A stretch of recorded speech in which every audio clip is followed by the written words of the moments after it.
So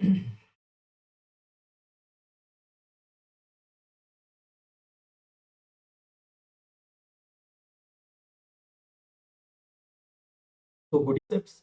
And there are so many microorganisms. If you start reading one by one, we easily forget. It's very difficult to remember. That is what the field or the we have in respect to microbiology. So with that, now to start with microbiology, first we need to know, sir, what you mean by microbiology. So let's start with microbiology. The microbiology, if we talk about microbiology, the microbiology is nothing but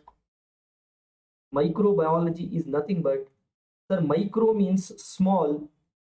Once again, micro means small, bio means life, and logy means study. So study of small life is nothing but microbiology. Sir, what is this small life? This small life is nothing but microorganisms. Sir, why we call them as microorganisms? It is because they are very small, they are not visible to our naked eye, and we have to use microscope to see them. That's why they're known as microorganisms.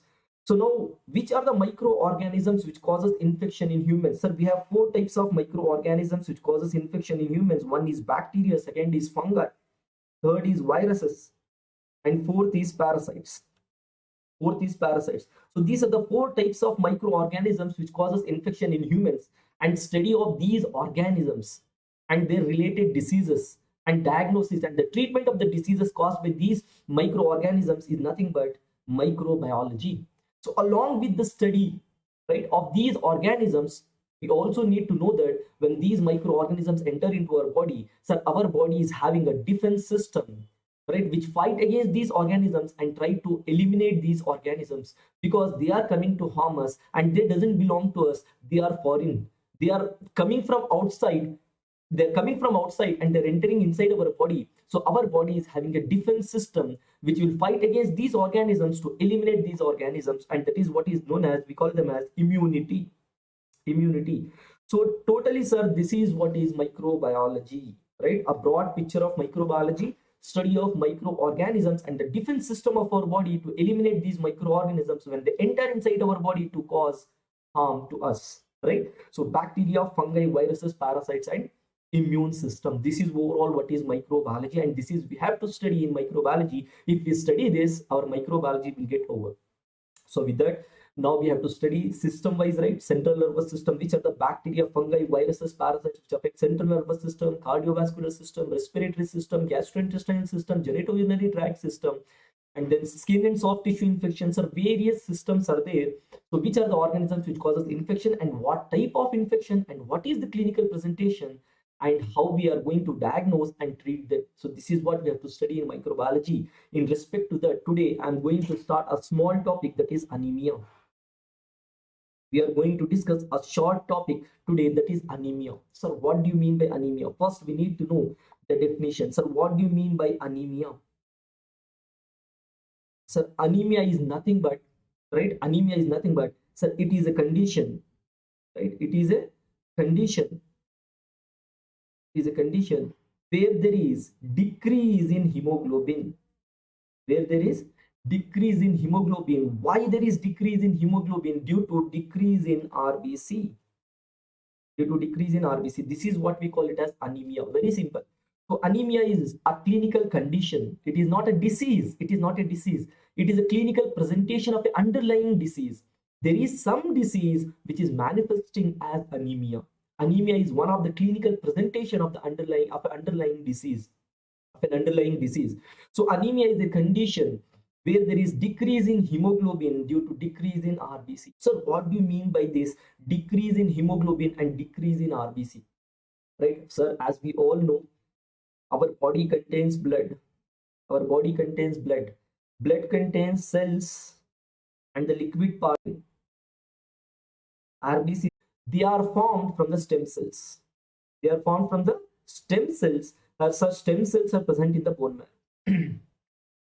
Stem cells are present in the bone marrow. All these points we need to know to understand anemia.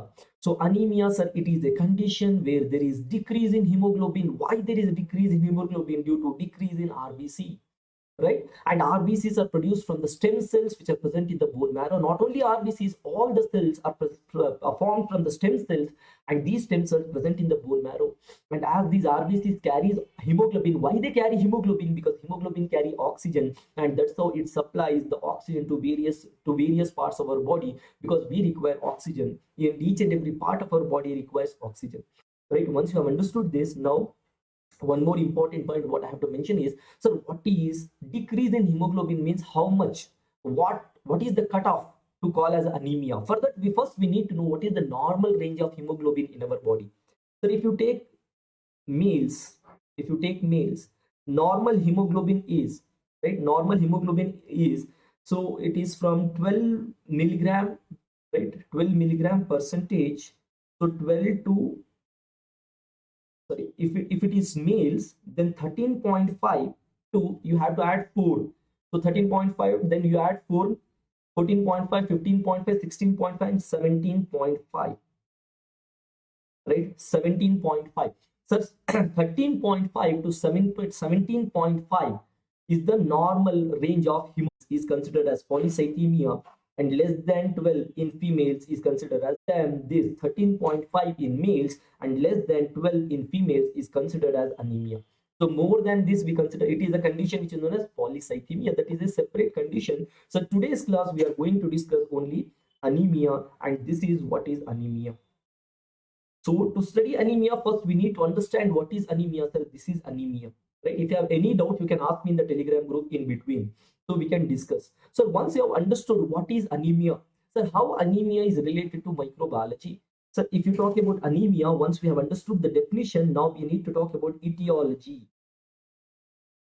What are the causes of anemia? So we have various causes. We have infectious causes and non-infectious causes. Infectious causes means anemia due to infection due to any microorganism, bacteria, fungi, parasite, and viruses. You know that we have 4 types of microorganisms, right? That is what we have discussed. We have 4 types of microorganisms: bacteria, fungi, viruses, and parasites. These are the microorganisms which causes infection in humans. Can bacterial infection causes anemia? Yes. Fungal infection causes anemia? Yes. Viral infection causes anemia? Yes. Parasite infection causes anemia? Yes. That means all these microorganisms, they can cause anemia, and this type of anemia we call it as infectious anemia, anemia due to infection. Whereas there are various other causes. For example, malignancy will lead to anemia, right? Then gastrointestinal bleeding lead to anemia, right? Gastrointestinal bleeding will lead to anemia. So various other diseases not due to infections may also lead to anemia. Those are known as non-infectious causes. So in microbiology, obviously we are not going to discuss non-infectious causes. We are going to discuss only infectious causes of anemia, because microbiology means microbiology is related to microorganisms. We discuss only the infectious causes of all the diseases. Non-infectious causes we study in medicine. That is a subject of in final year, right? Medicine. So in medicine, we study non-infectious causes, and in microbiology, we study infectious causes. Now, what are the infectious causes of anemia? Like I said, sir, anemia is not a disease. Anemia is a clinical presentation of an underlying disease. What is the underlying disease? Infection. So which microorganisms causes anemia? Sir, there are all the 4 microorganisms can cause anemia. There is no doubt in that. But most commonly, which organisms causes anemia? Sir, most commonly, parasites causes anemia. Most commonly, parasites are the one. Parasitic infections are the one which are associated with anemia. Parasites. Sir, most common. Okay, most common is over common. Commonly, which are the organisms which are associated with anemia? Sir, viruses are associated with anemia. So rare causes, bacteria and fungi are very, very rare cause of anemia, and we are not going to discuss rare causes, and we should not discuss, and no need to study rare causes. Always most common causes and common causes, that is more than enough. Rare causes no need to discuss. So bacteria and fungi, they are the rare causes of anemia. Only one bacteria causes anemia, that is H. pylori. That is due to gastric ulcer, due to because of this there is blood loss. And one fungi which causes anemia, that is aspergillus, causes anemia. Whatever it is, that is, those are the rare causes. So the most common cause of anemia is parasites, and the common cause of anemia is viruses. So parasites and viruses, these are the 2 most common types of microorganisms which causes anemia. Once we have understood this, now next question, so which are the parasites which causes anemia? Which are the parasites which causes anemia? For that, you need to know The parasites are broadly classified into protozoa and helminths. Protozoa and helminths. Parasites are broadly classified into protozoa and helminths. The protozoa are unicellular parasites. Protozoa are unicellular parasites made up of only one cell. Helminths are multicellular parasites made up of multiple cells. Multicellular. That means because they are made up of unicellular, made up of only one cell, they are microscopic. They are not visible to our naked eye. Sir, we are studying microorganisms. Microorganisms are microscopic. They are not visible to our naked eye. They are not visible to our naked eye. Naked eye. Yes, but you need to know one thing. Bacteria are unicellular. They are not visible to our naked eye. Viruses are unicellular, and even fungi are unicellular. But in parasites, protozoa are unicellular. They're made up of only one cell, whereas helminths are multicellular. They are visible to our naked eye. Helminths are known as worms. Helminths are known as worms. They are visible to our naked eye. So the microorganisms which are visible to our naked eye are helminths. Otherwise, all other microorganisms, bacteria, fungi, parasites, bacteria, fungi, viruses, and protozoa, all of them are unicellular. They are not visible to our naked eye. So whatever it is. So now, once you know protozoa and helminths, these are the two types of parasites which are there. So now, based on the habitat, protozoa are further classified into free-living protozoa, intestinal protozoa, vaginal protozoa, and blood and tissue protozoa. So what do you mean by habitat? Habitat means the place where they are present. Where they are present. So out of those protozoa, intestinal protozoa, vaginal protozoa, free-living protozoa, blood and tissue protozoa, the blood and tissue protozoa are the ones which causes anemia. Blood and tissue protozoa are the ones which causes anemia. So which are the blood and tissue protozoa which causes anemia? If you talk about which are the blood and tissue protozoa, so blood and tissue protozoa which are having flagella as their locomotory organ. Flagella as their locomotory organ. We call those blood and tissue protozoa as flagellates. Flagellates. So which are the flagellates? Which are the flagellates which are having, right? Which are the flagellates where which are the flagellates which belongs to the parasites which causes anemia? Answer is the leishmania and trypanosoma. Leishmania and trypanosoma. So these are the two blood and tissue flagellates, means blood and tissue protozoa containing flagella. Leishmania and trypanosoma causes anemia. Right now, next, sir, the sporozoa, blood and tissue the protozoa, the blood and tissue protozoa which contains sporozoids, they are known as sporozoa. So which are the sporozoa which causes anemia? Answer is Plasmodium and Babesia. Plasmodium and Babesia. So these are the four protozoa which causes anemia. Four protozoa which causes anemia. So which are the four protozoa? Are blood and tissue flagellates and blood and tissue sporozoa. Two blood and tissue flagellates are Leishmania and trypanosoma. Two blood and tissue sporozoas are Plasmodium and Babesia. Sir, what do you mean by blood and tissue flagellates? Blood and tissue means they are present in the blood and tissue, and flagellates means they contain flagella. So what do you mean by blood and tissue sporozoa? Blood and tissue sporozoa means they are present in blood and tissue and they contain sporozoids. That's why they are known as sporozoa. Sir, what do you mean by these? That we'll discuss later. But now you need to remember we have four protozoa which causes anemia: Leishmania, trypanosoma, Plasmodium, and Babesia. Coming to the helminths. Sir, helminths are multicellular parasites. Sir, which are the helminths which causes anemia? Sir, if you talk about helminths, sir, helminths are further classified into three: cystodes, trematodes, and nematodes. Cystodes, trematodes, and nematodes based on the shape of the worms. If the worms are flat and the tape-like, we call them as cystodes. If the worms are flat and tape-like, we call them as cystodes. The first thing what you need to know is, sir, these helminths are nothing but they are also known as worms. They are multicellular organisms. They are visible to our naked eye. And if these worms are flat and tape-like, we call them as tapeworms. And tapeworms are known as cystodes. Tapeworms are known as cystodes. And if these helminths are round in shape, cylindrical-like, we call them as nematodes. Nematodes. The nematodes are round worms or cylindrical worms. Nematodes are roundworms or cylindrical worms. So the cystodes, that is tapeworms, the important cystode or tapeworm which causes anemia, is sir Diphyllobothrium latum. Diphyllobothrium latum. This is the cystode which causes anemia. Cystode means which is a tapeworm. Tapeworm means the helminths which are flat and tape-like. So the nematodes which causes anemia, the first one is hookworm. Hookworm causes anemia. Hookworm causes anemia. So one more is Trichuris trichura. Yeah, rather than that, we can write whipworm. So whipworm causes anemia. Right? So what are these, or which are these? Hook. What do you mean by hookworm? Hookworm means the worms which have hook at their end. They are hookworm. Right? Hookworms are, there are two hookworms. One is Ankylostoma duodenale. Ankylostoma duodenale.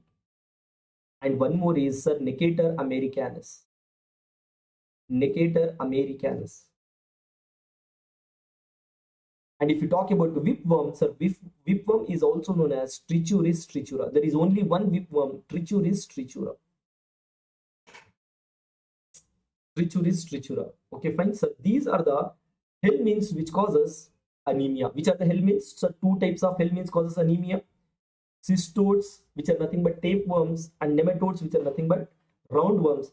The cystode which causes anemia is Diphyllobothrium latum, and the nematodes are roundworms which causes anemia are sir hookworm and whipworm.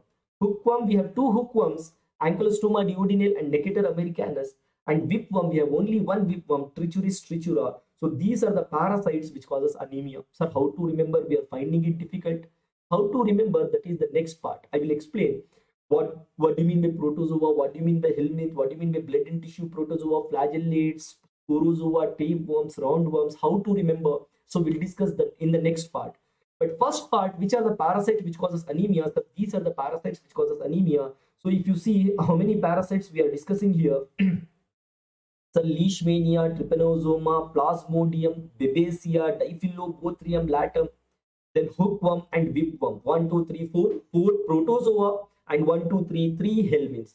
4 protozoa and 3 helminths. Totally 7 parasites which causes anemia. And parasites are the most common cause of anemia. Right? Now when we ask Leishmania and Trypanosoma, these are the parasites which causes anemia. The next question is, what type of parasites are Leishmania and Trypanosoma? Your answer should be, so these are flagellates, which are blood and tissue flagellates, and these are protozoa. So what type of parasites are Plasmodium and Babesia? Your answer should be Plasmodium, Babesia are protozoa. And what type of protozoa? Blood and tissue sporozoa. What do you mean by that? We'll discuss in detail after some time. So now, which are the helminths which causes anemia? Then your answer should be cystodes and nematodes. Sir, what do you mean by cystodes and nematodes? Sir, cystodes are the worms which are flat and tape-like tapeworms. Nematodes are the worms which are round in shape, roundworms. Which cystode causes anemia? Your answer should be Diphyllobothrium latum. Which nematodes causes anemia? Your answer should be hookworm and whipworm. Can you name some hookworms? Your answer should be Ankylostoma duodenale and Necator americanus.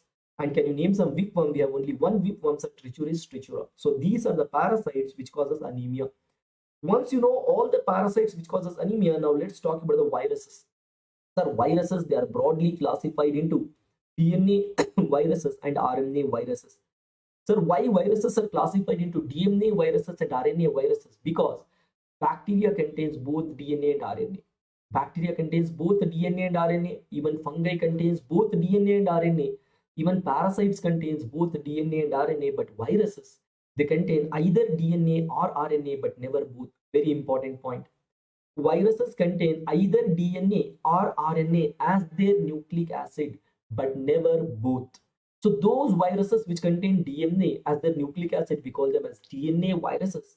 And those viruses which contains RNA as the nucleic acid, we call them as RNA viruses.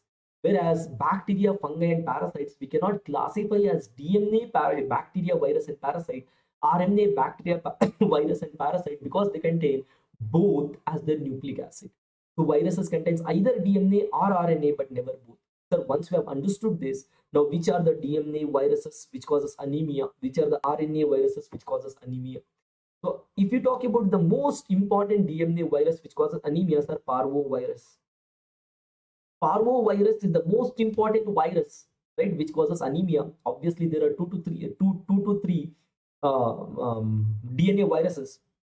Another 2 to 3 DNA viruses which causes anemia, but not important. Most common is parvovirus. Sir, parvovirus is the most common DNA virus which causes anemia.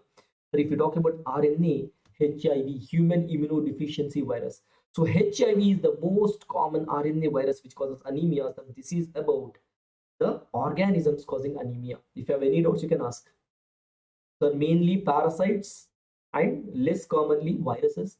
Very, very rare, one bacteria and one fungi can cause anemia. They are not important. Most common and common causes.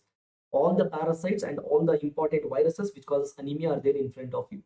So first we have discussed the definition. What is anemia? What is anemia? Next we have discussed which are the organisms which causes anemia. So parasites and viruses. Which parasites and which viruses causes anemia? So that is what we have discussed now. So now in this, sir, what do you mean by protozoa? What do you mean by helminths? Which are the DNA viruses, RNA viruses, flagellates, sporozoa, tapeworms, roundworms? I'm telling you that we'll discuss in detail in the second part of our discussion. So once we know the definition in etiology, the next thing what we need to know is, sir, what is the pathogenesis of anemia? Pathogenesis of anemia. What do you mean by pathogenesis? Sir, pathogenesis means why there is anemia when there is infection with these organisms. And otherwise, how these organisms causes anemia. How these organisms causes anemia. Sir, very simple. For that, we need to know one thing. What is that? Very important thing. That, sir, the blood and tissue. Right? Let's talk about the parasites. In the parasites, let's talk about the protozoa. We have two types of parasites, right? Protozoa and helminths. If you talk about protozoa, sir, blood and tissue protozoa, they causes anemia. What type of anemia, sir? They causes hemolytic anemia. What type of anemia? Hemolytic anemia is the anemia caused by all the protozoa. All the 4 protozoa, Leishmania, Trypanosoma, Plasmodium and Babesia, so these are blood and tissue protozoa. They causes hemolytic anemia. Right? Now, coming to the helminths. So if you talk about helminths, we have cystodes and nematodes. So cystodes, Diphyllobothrium latum. So cystodes causes megaloblastic anemia. Cystodes causes megaloblastic anemia. Right? That is Diphyllobothrium latum. Now coming to the nematodes. So nematodes causes iron deficiency anemia. Very important point. Right? Very important point. Which organisms causes what type of anemia? Right? All the parasites have placed in front of you, and you need to know that protozoa causes hemolytic anemia. Helminths causes megaloblastic and iron deficiency anemia. Which helminths causes megaloblastic anemia? Cystodes causes megaloblastic anemia. Which helminths causes iron deficiency anemia? So nematodes causes iron deficiency anemia. So once we know regarding the protozoa and helminths, that is parasites, sir, coming to the viruses. Sir, both viruses, parvovirus and HIV virus, they mainly causes hemolytic anemia. They mainly causes hemolytic anemia, and they can also cause aplastic anemia. They also cause aplastic anemia. Sir, very, very rare, they can cause iron deficiency anemia. Very, very rare, they can cause iron deficiency anemia. Right? So both the viruses, DNA and RNA viruses, both the viruses, they cause hemolytic anemia. Right? And sometimes they can cause aplastic anemia, and very, very rarely they can cause iron deficiency anemia. So these are the various types of anemia caused by these organisms. Sir, once we have understood this, now the question is, sir, what do you mean by hemolytic anemia? What do you mean by megaloblastic? What do you mean by iron deficiency anemia? And what do you mean by aplastic anemia? Right? What do you mean by these different types of anemia, and how these infections causes this type of anemia? Right? For that, let's start with the first. That is what we have to discuss in pathogenesis. First, let's talk about the hemolytic anemia. So if we talk about hemolytic anemia, as the name says, sir, heme means RBC. Lytic means breakdown. Sir, breakdown of RBCs. RBCs are broken down. Obviously, RBCs are reduced. RBCs are reduced. Hemoglobin is reduced. Anemia. Anemia. Very simple. So another question is why there is breakdown of RBC. So let's see hemolytic anemia. The protozoa causes hemolytic anemia, right? Protozoa causes hemolytic anemia. Which protozoa? The protozoa which are present in the blood and tissue, right? All the protozoa whichever we have mentioned, these are blood and tissue protozoa, means they are present in the blood and tissue. When they are present in the blood and tissue, sir, they infect the RBC, right? Sir, protozoa protozoa infect the RBC. When they infect the RBC, they causes damage to the RBC. They damage the RBCs. So that's why there is breakdown of RBC. As there is breakdown of RBC, there is reduction in RBC, that there is anemia. Very simple. There is anemia. So let's talk about the viruses. Right? So viruses also causes hemolytic anemia. So why there is hemolytic anemia in case of viruses, especially DNA viruses and RNA viruses? So you know that one important thing, if you notice here, sir, HIV, human immunodeficiency virus, is a virus which causes immunodeficiency. Right? It causes immunodeficiency. What do you mean by immunodeficiency? The decrease in immunity. And what is immunity? Immunity is the defense system of our body. Immunity is the defense system of our body. So if our immunity goes down, we are in a state of immunodeficiency, right? Our defense system is weakened, right? So parvovirus causes anemia, especially if a person is suffering from immunodeficiency. Parvovirus also causes anemia in a person who is suffering from immunodeficiency. HIV virus itself causes immunodeficiency, and parvovirus causes anemia only in those people who are suffering from immunodeficiency. So what I'm trying to tell is, what is common here is immunodeficiency is common. If viruses are causing anemia in a person who is immunodeficient, in whom the immunity is reduced. So when there is decrease in immunity, right, viruses causes immune dysregulation, right? Viruses causes immune dysregulation in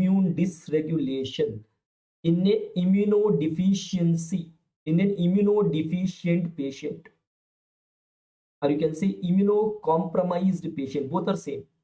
Immunocompromised patient, right? Viruses causes immune dysregulation in an immunocompromised patient, which damages the RBC. So there is breakdown of RBC. So this is how the RBCs are broken down, and that's why there is reduction in the RBC. Because of that, there is reduction in the hemoglobin, and there is anemia. So this is the pathogenesis of hemolytic anemia due to parasites and the viruses. Parasites, they directly infect the RBC. As they infect the RBC, they damage the RBC. Because of that, there is lysis of RBC. And viruses, they causes damage to RBC due to immune dysregulation in a patient who is immunocompromised. So once we have understood hemolytic anemia mechanism, now let's talk about the megaloblastic anemia, right? Let's talk about the megaloblastic anemia. So what is the pathogenesis? Why there is megaloblastic anemia? For that, we need to understand, sir, what do you mean by megaloblastic anemia? See, mega means bigger. So here RBCs, they are increased in size. RBC are, they are increased in size. They are increased in size. We see bigger RBCs, and these RBCs are abnormal RBCs. They are not normal RBCs, they are abnormal RBCs. As they are abnormal RBCs, their oxygen carrying capacity is less. Their hemoglobin is less. Right? Abnormal RBCs, because they're abnormal RBCs, they get lysed. Abnormal RBCs, so there is damage to RBCs. Right? There is damage to RBCs. They are abnormal RBCs, because of which their oxygen carrying capacity is less. Oxygen carrying capacity is less, is decreased. Therefore, hemoglobin is also abnormal RBCs. RBCs are abnormal. They are not functioning normally. So that's why they won't carry the oxygen properly to the various parts of the body. So because of that, there is megaloblastic anemia, right? Abnormal RBCs. So abnormal RBCs, obviously they will get destroyed, and obviously they are having less hemoglobin, right? Normal RBCs are less, because abnormal RBCs are formed normal RBCs are less normal RBC, less hemoglobin. And why there is megaloblastic anemia? So megaloblastic anemia is due to decrease in vitamin B12. It is due to decrease in vitamin B12 absorption. And you need to know vitamin B12 is required for the formation of RBCs. Vitamin B12 is required for the formation of RBCs. Decreased vitamin B12, abnormal RBC. So abnormal RBCs, sir, there is reduction in the normal RBC. So that's why there is anemia. That's why there is anemia, right? So now, why there is megaloblastic anemia in cystodes, that is Diphyllobothrium latum, sir, Diphyllobothrium latum, it decreases the absorption of vitamin B12. Diphyllobothrium latum infection, it decreases the absorption of vitamin B12. That's why there is megaloblastic anemia with Diphyllobothrium latum, that is nothing but a cystode. Now, iron deficiency anemia. Right, let's talk about the iron deficiency anemia. So if we talk about iron deficiency anemia, iron is required for the hemoglobin. Iron is required for the hemoglobin. Decrease in iron, so decrease hemoglobin and decrease formation of RBC. Less iron, less hemoglobin, less RBC. That's why there is anemia. We call it as iron deficiency anemia. So why there is iron deficiency anemia? Due to blood loss. If there is blood loss, and more blood loss, more RBCs are lost. More RBCs are lost. Obviously, blood also contains iron. More iron is also lost. Right? When there is more blood loss, when more RBCs are lost, our bone marrow try to make more RBCs. When our bone marrow try to make more RBC to compensate the loss, so there is no iron to make more RBCs. Because iron is required for the RBC formation, because iron is an important component of hemoglobin. Similarly, vitamin B12 is also an important component of RBCs. For the normal production of RBC, we require vitamin B12, we also require iron. If there is less absorption of vitamin B12, there is vitamin B12 is not available. So therefore, there is abnormal RBCs, anemia. And when there is no iron, so sudden blood loss, more loss of RBC, and obviously there is more loss of iron also along with the blood. So now our bone marrow has to form new RBCs, but to form new RBCs, our blood is not having sufficient iron. So when there is no sufficient iron, no formation of new RBCs, so therefore there is reduction in the RBC, so reduction in the hemoglobin, sir, anemia. Iron deficiency anemia is due to blood loss, right? And chronic blood loss, that is what we see in case of what is this? Parasites, that is nematodes. In case of parasites, that is nematodes. So you know that parasites, we have two types of parasites which causes anemia. One is hookworm, second is whipworm. One is hookworm, second is whipworm. So hookworm, they have a hook at their end. That's why they are known as hookworm. So with that hook, they will hook the intestine and they will suck the blood. Right? With their hook, they will hook the intestine and they will suck the blood. So that's why there is anemia. Right? Because see, hookworm infection, with their hook, they will hook the intestine and they will keep on sucking the blood. Right? Keep on. So ankylostoma and necator. So if you talk about ankylostoma, 0.2 ml per day is the blood, right? So they will suck the blood in this quantity. They will suck the blood in this quantity. Because of this, there is decreased blood volume. Because of that, there is decreased blood volume. Because they suck the blood and the blood volume will get reduced, RBCs will get reduced. So less blood volumes are iron deficiency anemia. If you talk about whipworm, the whipworm causes chronic dysentery. Whipworm causes chronic dysentery. So due to chronic dysentery, there is chronic blood loss. Chronic blood loss. So chronic blood loss, reduction in the blood volume, again iron deficiency anemia. Like I said, iron deficiency anemia is due to blood loss. Right? Iron deficiency anemia is due to blood loss. And why there is blood loss in hookworm? Because hookworm, they're having the hook. With their hook, they will hook the intestine and they will keep on sucking the blood. Because of this, there is blood loss. And why there is blood loss in the whipworms? Because they cause chronic dysentery, there is chronic blood loss. So because of this, there is iron deficiency anemia. And now if you talk about the viruses, why viruses causes iron deficiency anemia? Right? Why viruses causes iron deficiency anemia. Sir, iron deficiency anemia is very, very rare with the viruses. Like I said, where is that? Viruses here. Here. Sir, viruses, iron deficiency anemia is very, very rare in the viruses. If it occurs especially in the HIV.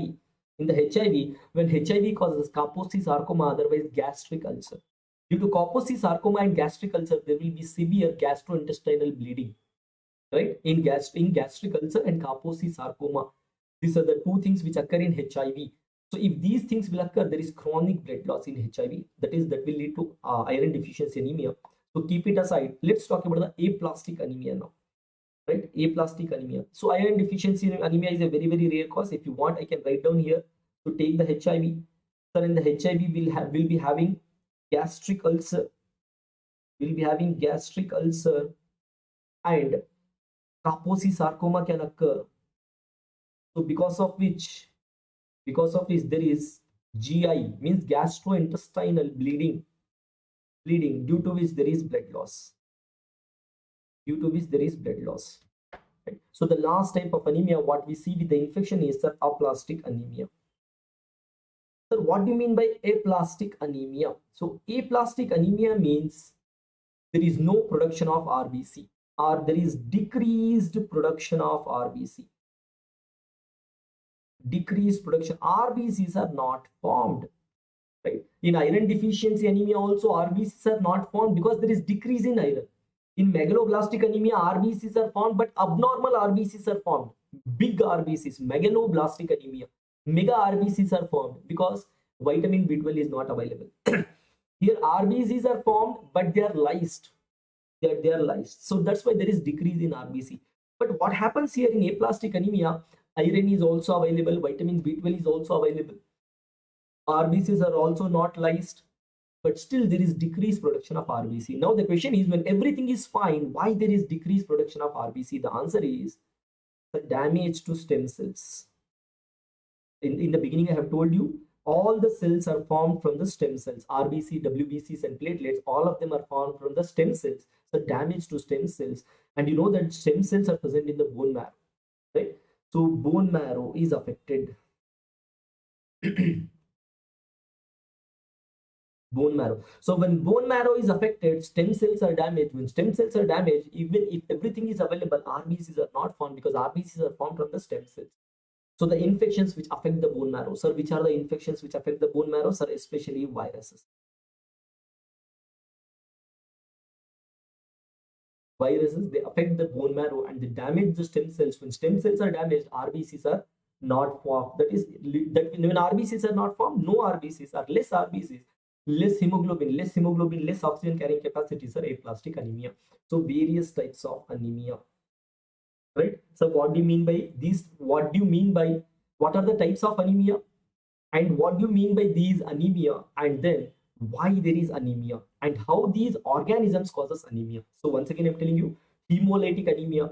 So due to breakdown of RBCs, RBCs are reduced, hemoglobin is reduced, anemia. And why there is breakdown of RBC? Sir, if you talk about protozoa, they infect the RBC and they damage the RBC. That's why there is lysis of RBC. So why there is lysis in the viral infections? So viruses causes anemia mainly in an immunocompromised patient in whom the immunity is very low. When immunity is very low, sir, viruses causes immune dysregulation in an immunocompromised patient, which damage the RBC and which causes the lysis of the RBC. That's why there is hemolytic anemia in protozoa and viruses. So hemolytic anemia, there is RBC lysis, because of which there is reduction in the RBC. So megaloblastic anemia, you see abnormal RBCs. What are the abnormal RBCs? Mega RBCs, bigger RBCs you see. Sir, why there are abnormal RBCs? Because there is decreased absorption of vitamin B12. Sir, why there is decreased absorption of vitamin B12? Because our infections are decreasing the absorption of vitamin B12. Which infection causes decrease in absorption of vitamin B12? Sir, parasites. Which parasites? Sir, cystodes. Which cystode? Sir, Diphyllobothrium latum. Right? Diphyllobothrium latum. Now, iron deficiency anemia. Sir, iron deficiency anemia is the deficiency of iron. Why there is deficiency of iron? Due to chronic blood loss. So when there is chronic blood loss, RBCs are also lost and iron is also lost. Because there is a reduction in the RBC, our bone marrow try to produce more RBCs, but to produce more RBCs, there is no iron. There is no iron. So that's why iron deficiency anemia. So parasites can cause iron deficiency anemia, and viruses can also cause iron deficiency anemia. The parasites hookworm and whipworm can cause iron deficiency anemia. Hookworm, it will hook the intestine and it will suck the blood. That's why there is chronic blood loss and anemia. The whipworm causes chronic dysentery, because of which there is chronic blood loss. That's why there is anemia. The HIV causes gastric ulcer and Kaposi sarcoma, which causes GI bleeding, is gastrointestinal bleeding, which will lead to blood loss or iron deficiency anemia. So that's why there is iron deficiency anemia. So if you talk about aplastic anemia, so here everything is fine, but RBCs are not produced. Why RBCs are not produced? Because stem cells are damaged. And why stem cells are damaged? Because the organism, they are directly affecting the bone marrow, or infecting the bone marrow, or damaging the bone marrow. And which are the organisms? Are viruses. And which viruses are parvovirus and HIV virus. So this is about the pathogenesis. Now, sir, we know what is the definition of anemia, right? We know what is the definition anemia. It is a condition where there is decrease in hemoglobin due to decrease in RBC, right? And we know the normal range for males and females. For males, it is 13.5 to 17.5. So the difference is 4. That is important, 4 difference. And in female, 12 to 16, again the difference is 4. Right? This is the normal range. So less than 13.5 in males and less than 12 in females is considered as anemia. And which are the organisms causes anemia? Are parasites and viruses. These are the 2 main types of organisms which causes anemia. And you know which parasites and which viruses. So we have 4 protozoa and 3 helminths. Totally 7 parasites causes 4 protozoa and 3 helminths. 4 protozoa and 3 helminths. Totally 7 parasites causes anemia, and 2 types of viruses causes anemia, DNA viruses and RNA viruses. So important DNA virus is parvovirus, important RNA virus is HIV virus. These are the ones which causes anemia. Now you need to know what type of anemia. The parasites causes hemolytic, megaloblastic and iron deficiency anemia. Which parasites causes hemolytic anemia? Are protozoa. Protozoa causes hemolytic anemia, and megaloblastic anemia and iron deficiency anemia is caused by helminths. And which helminths? Cystodes causes megaloblastic anemia, nematodes causes iron deficiency anemia.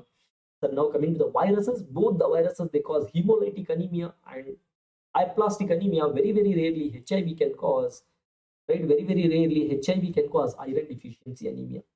So once we have understood this, now pathogenesis, and just now we have discussed the pathogenesis. So what do you mean by this type of anemia, and why these organisms and how these organisms causes this anemia? So once we know the definition, etiology and pathogenesis, the next question what arises is, sir, what is the clinical presentation? How we'll come to know that patient is suffering from anemia? So very important clinical presentation. If a patient is suffering from anemia, the most common symptoms are, sir, headache and dizziness. Headache and dizziness, right? Next, fatigue, weakness, tiredness, right? Fatigue means weakness and tiredness. Very important clinical feature. Weakness and tiredness, fatigue. Dizziness is also very important feature. Dizziness and weakness and tiredness, that is fatigue. And breathing difficulty, dyspnea, very important. Dyspnea, right? These are the 4 important symptoms which we see in any type of anemia. Along with that, the pallor. The patient will become pale. So you can see paleness in the conjunctiva, in the tongue, and also in the nail bed. So patient appears pale, pallor. Pallor is the sign which we see, not patient will present, which we find, doctors will find, that is pallor. Otherwise, patient will manifest with headache, dizziness, fatigue, and dyspnea. Apart from these symptoms, these are the normal symptoms we see in all type of anemia. Apart from that, if there is hemolytic anemia, we see jaundice. Jaundice is seen only in hemolytic anemia. Sir, what is jaundice? Sir, jaundice is nothing but, you know, that yellowish discoloration of the body, right? Yellowish discoloration of the body is known as jaundice. You can see yellow color conjunctiva and sclera, yellow color tongue, yellow color nail beds, then skin will also become yellow. So why there is yellowish discoloration? It is due to increased bilirubin. Sir, why there is increased bilirubin? Due to breakdown of RBC. due to hemolysis, that is breakdown of RBC. He means RBC, lysis means lysis, breakdown of RBC. So why there is, sir, when there is breakdown of RBC, there is formation or release of a pigment bilirubin. Sir, bilirubin is a pigment due to which is released when the RBCs are lysed. When there, in the hemolytic anemia, sir, there is increased breakdown of RBC. Due to increased breakdown of RBC, there is increased bilirubin.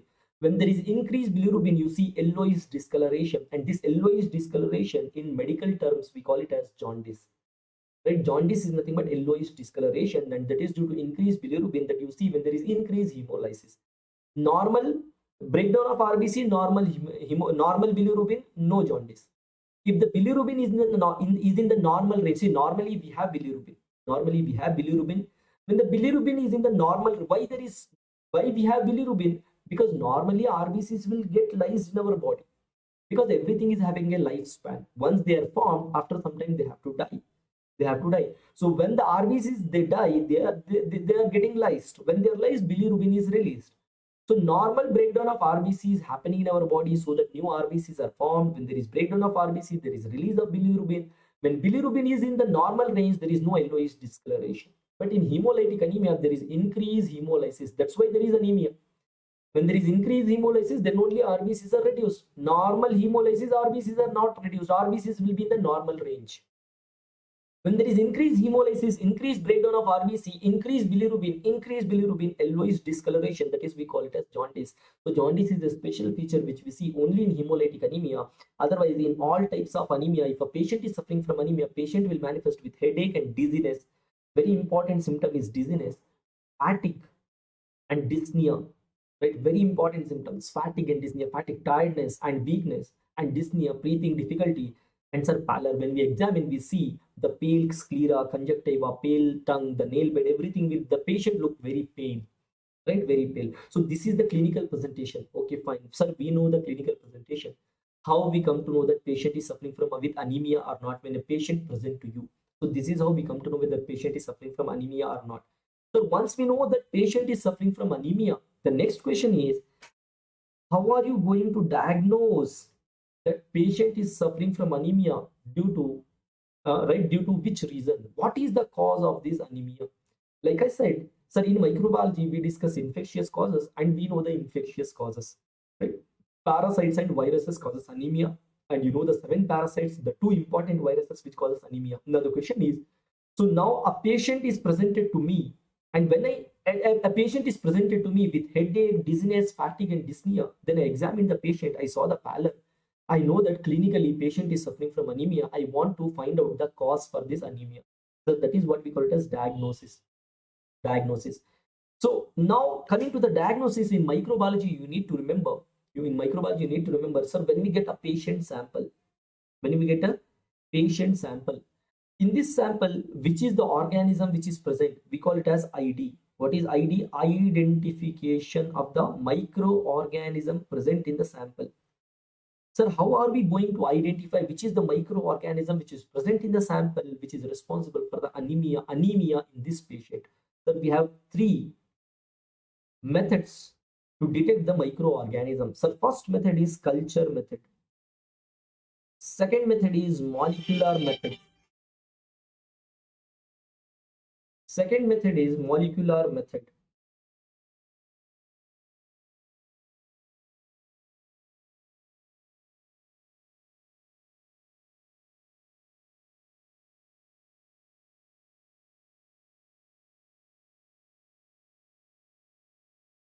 Okay, guys, sorry for that. Yeah. So how are we going to identify which microorganism or which is the parasite, which is the virus present in the sample causing anemia in this patient? Sir, we have 3 methods, right? We have 3 methods to identify the microorganism present in the patient's sample. So first method is the culture method. Second method is molecular method. And the third method is immunological method. So culture method, molecular method, and immunological method. By these 3 methods, we can identify any microorganism which is present in the sample causing the disease in that patient. Not only anemia. You take any disease, So if a patient is sent to the lab, which is the microorganism present in the sample? Sir, we have three methods to identify that microorganism: culture method, molecular method, and immunological method. Sir, what do you mean by culture method? Sir, we grow the organism here. We grow the microorganism in the culture method and we identify which is the microorganism. In the molecular method, we detect the gene present in the microorganism. This gene is there and this is the microorganism. That's how we detect the microorganism. So in immunological method, we detect the either antigen or antibody. We detect either antigen or antibody of the microorganism. This antigen is there, this organism. This antibody is there, this organism. So we have three methods. In the culture, we grow the microorganisms from the sample and we identify this is the microorganism. In molecular method, we detect the gene of the organism. This gene is there, this is the microorganism. In immunological method, we detect either antigen or antibody of the microorganism and we identify this is the microorganism. Right? So now if you talk about the culture method, sir, how do we identify the organism by culture method? See, culture method is having three steps. First step is microscopy. We take the sample, we look under the microscope, we see microorganism. And then we add that sample on the culture media. We add that sample on the culture media. If the sample contain microorganisms, these sample, when we add the sample on the culture media, so culture media is nothing but nutrients. Culture media is nothing but nutrients. So when we add the sample on the culture media, if the microorganism is present in the sample, it will take the nutrients and they will start multiplying and growing. So they grow on the culture media. When they grow on the culture media, we can see the microorganisms as colonies. We can see the microorganism as colonies. So now take the colony and identify the microorganism. Identification. Right? Identification. So microscopy, first see the sample under microscope. You can see the microorganisms. Then if you see the microorganisms, add the sample on the culture media so that the microorganisms present in the sample, they will take the nutrients from the culture media, they will multiply and they will grow on the culture media. Sir, once they will grow on the culture media, now take these microorganisms from the culture media and identify them. Identify them. So this is how we identify the culture method. Whereas in molecular method, we detect the gene by molecular method. So there are various molecular methods, but most commonly used molecular method is PCR, polymerase chain reaction. PCR is a method by which we detect the gene of the organism and we identify the organism. So immunological methods, we detect either antigen or antibody. So we do it by various immunological methods. Most commonly used immunological method is ELISA, and the second most commonly used immunological method is rapid test. Rapid test. And now if we talk about the rapid test, so rapid test is not the name of one single test. So rapid tests are all the immunological tests which give the result within 30 minutes. Any immunological test, see, to call any test as a rapid test, there are two conditions. First condition is it should be an immunological test. Immunological test means it should detect either antigen or antibody. Second, you need to get the result within 30 minutes. Any immunological method which gives the result within 30 minutes, we call them as rapid test. Right? ELISA is another type of immunological test. So these are the two most commonly used immunological methods which detect either antigen or antibody, and that's how we detect the organisms. So this is how we detect the microorganisms present in the sample. Culture method or molecular method or immunological method. Three methods we have. Any one of these methods you have to follow. Not all the three. Any one of these methods you have to follow. If you follow the culture method, first you need to see the sample under a microscope, see the microorganism. Then we add the sample in the culture media, grow the microorganism. And then you take the growth of the microorganism and identify it. This is how we identify by culture, where we grow the microorganisms on the culture media. The molecular method, we won't grow the microorganism. We take the sample and we detect the gene, if it is present in that sample or not.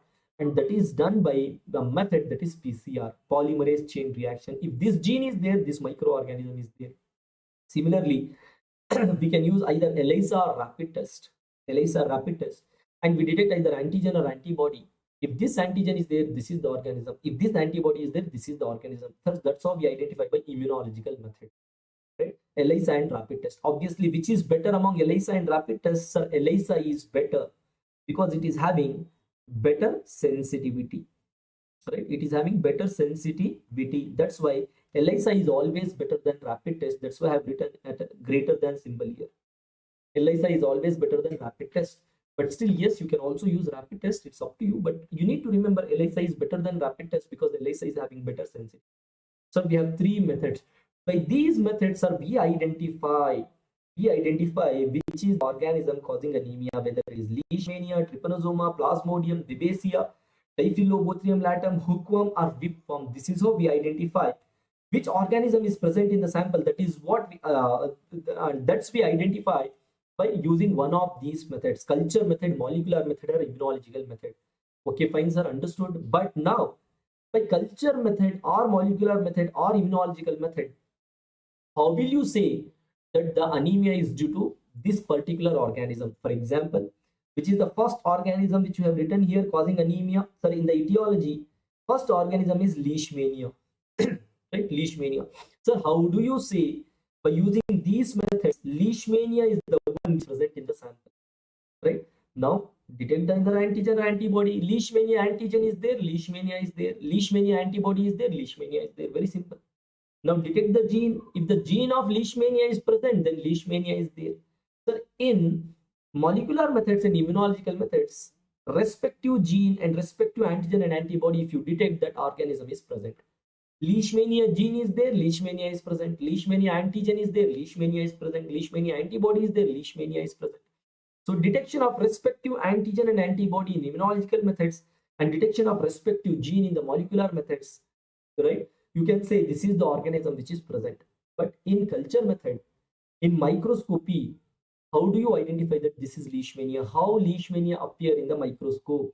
By culture media. Which culture media we have to use to grow the Leishmania? And once you grow it, how are you going to identify that whatever which has grown on the culture media, that is Leishmania? So these points are very, very important, and these are the ones which carries the marks in our university examination. And these are the points which are used, right, in the entrance based examination to frame questions. So all the questions in the entrance examination, or most of the questions in the entrance examination in microbiology, they are based on, sir, how are you going to identify a microorganism by culture method? Because you need to draw the diagrams, how they appear in the microscope, Leishmania. So which are the culture media? You need to write the name of the culture media. Identification, you need to write how you are going to identify after culture, that is after growing the microorganism. So culture is very, very important for university examination and also for entrance examination, because university examination, you are 50% of the marks based on how are you going to identify by culture method. And even in entrance examination, most of the questions, they are framed based on the findings of microscopy, culture, and identification method.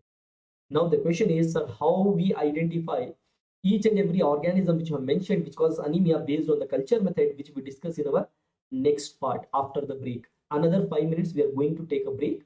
So the last part, coming to finish the overall view of anemia, is treatment. The diagnosis we'll discuss in detail in our next part after the break. So coming to the treatment, sir, if you talk about the treatment, sir, how are you going to treat anemia? First important thing is, sir, there is decrease in RBC. We have to replace the RBC. So how to replace the RBC? For example, first important thing is, sir, first treat the infections. Treat the underlying cause. Treat the underlying cause. What is the underlying cause here? Sir, the underlying cause is infection. Underlying cause is infection. And which are the organisms causing infection here, sir? First, let's talk about the parasites. In the parasites, we have blood and tissue protozoa. Blood and tissue protozoa. And we have, in the parasites, we have blood and tissue protozoa. And we have what? Once again, yeah, parasites, we have blood and tissue protozoa, and we have helminths. We have blood and tissue protozoa, and we have helminths. If you talk about blood and tissue protozoa, sir, blood and tissue protozoa, we have flagellates and sporozoa. We have flagellates and sporozoa. So in the helminths we have cystodes and nematodes, right? Cystodes and nematodes. Okay, now which are the flagellates? So flagellates, we have leishmania and we have trypanosoma. Leishmania and we have trypanosoma. So sporozoa, we have plasmodium and babesia.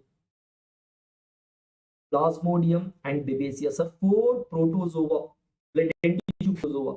So if talk about helminths, sir, we have 1 cystode, Diphyllobothrium latum, right? Diphyllobothrium latum. And if you talk about nematodes, sir, we have hookworm and whipworm. We have hookworm and whipworm. Now, how are we going to treat all these parasitic infections? So the leishmania drug of choice is amphotericin B. Sir, plasmodium. Sir, if you talk about plasmodium, yeah, let's trypanosoma. Sir, if you talk about trypanosoma, sir, we have 2 trypanosoma species, Trypanosoma cruzi and Trypanosoma brucei. Trypanosoma cruzi and Trypanosoma brucei.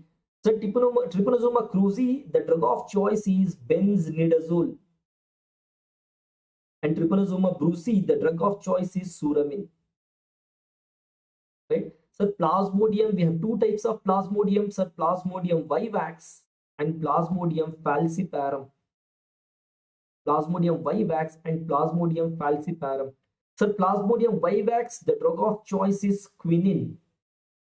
And falciparum, the drug of choice is RT-methinin compounds. RT-methinin compounds. The babesia, the drug of choice is atowacol. Atowacol. The Diphyllobothrium latum, the drug of choice is praziquantel. Praziquantel. Right? Praziquantel. The hookworm and whipworm, both the cases, the drug of choice is albendazole.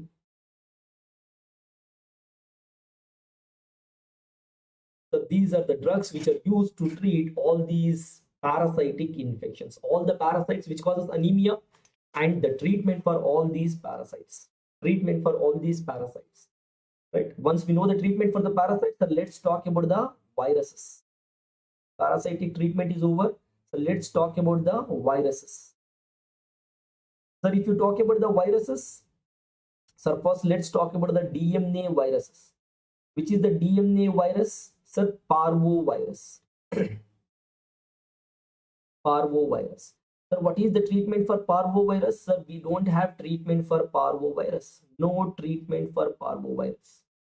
No, we don't have any treatment for parvovirus. Yeah, very, very rare. If the condition is very serious, you can use immunoglobulins to treat the parvovirus infection. Immunoglobulins means ready-made antibodies against parvovirus. But usually we don't have any treatment for parvovirus. So if you talk about RNA viruses, see, not only parvovirus, most of the viruses, they don't have treatment. Right? Only 4 viruses have treatment: hepatitis, herpes, HIV, and influenza. Otherwise, all other viral infections, usually we don't have treatment. That's why prevention is the cure for viral infection. Prevention is the cure for viral infections. We don't have treatment for the viruses. We have treatment only for 4 viruses. So among those 4 viruses, the one virus for which we have treatment is the HIV virus.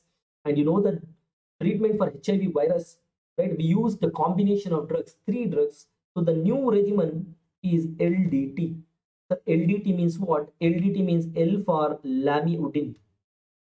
L for lamivudine. D for dolutegravir. Dolutegravir. T for tenofovir. Right? So this is the drug of choice for HIV. Lamivudine, dolutegravir, and tenofovir. So lamivudine, dolutegravir, and tenofovir. Combination of 3 drugs we used. And lamivudine is NRTI. Dolutegravir is II, and tenofovir is also NRTI. The NRTI means nucleoside reverse transcriptase inhibitors because they inhibit the reverse transcriptase enzyme. II means integrase inhibitor because they inhibit the integrase enzyme. So two enzymes are used here. One enzyme is reverse transcriptase, another enzyme is integrase. If reverse transcriptase is inhibited, we call them as reverse transcriptase inhibitors. N means nucleoside. Nucleoside reverse transcriptase inhibitors. If integrase enzyme is inhibited, we call them as integrase inhibitors. So what I'm trying to tell is the first one and the last one, that is lamivudine and tenofovir, are reverse transcriptase inhibitors. And they are nucleoside reverse transcriptase inhibitors. And the middle one, dolutegravir, is integrase enzyme inhibitors.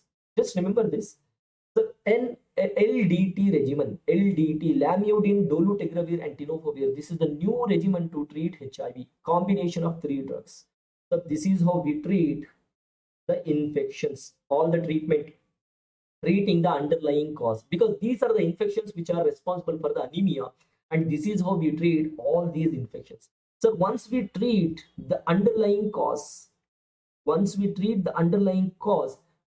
there is, once we start treating the underlying cause, obviously we have to also replace the RBCs. We have treat the underlying cause and specific treatment for anemia. All right, specific treatment for anemia. Now, how to treat anemia? That is, you are treating the infection, you are killing the organisms. Now, how to treat anemia? Because there is decrease in RBC, the best thing what we can do is the blood transfusion. Blood transfusion, right? So when you do the blood transfusion, you are infusing more RBCs. When more RBCs are there, obviously the reduction in the RBC is replaced by the new RBCs. So blood transfusion is the best treatment for anemia. Right? That is the best treatment for anemia, blood transfusion. So in case of iron deficiency anemia, you can give iron supplements. Right? Iron deficiency anemia, you can try iron supplements in case of iron deficiency anemia.